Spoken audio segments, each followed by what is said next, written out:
Hello, I am Dr. Praveen M Ganigi, Consultant Neurosurgeon and Spine Surgeon working in Manipal Hospital, Old Airport Road.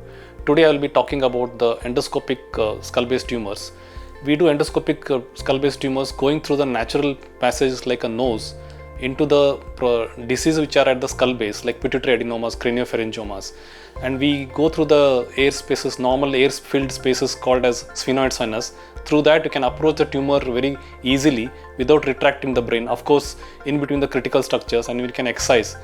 With the advent of modern facilities like endoscopes and good monitors like 4K monitors, we can visualize the disease very well and delineate them from the normal brain structures and excise them in toto completely with a very good results. In the endoscopic skull-based procedures, we can do the many diseases we can tackle. One is the commonest is the pituitary adenomas, and then like that craniopharyngiomas, Rathke's cleft cysts, and as well as clival tumors like clival chordomas, which are common, and rare tumors like clival chondrosarcomas. And commonest condition which endoscopically we tackle is the CSF rhinorrhea, spontaneous CSF rhinorrhea, which is very common. So we can tackle it endoscopically without making an incision on the face.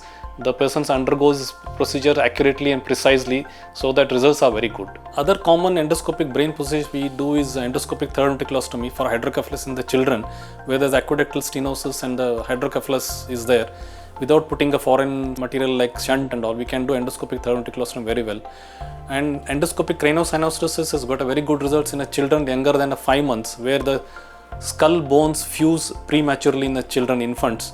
It causes the limitation of expansion of the brain. So endoscopically with the small incisions, we cut those skull bones where it has prematurely fused. By releasing that, we can do this surgery. Earlier we used to make a large incisions, but however now we can do with the endoscopic procedures. Thank you.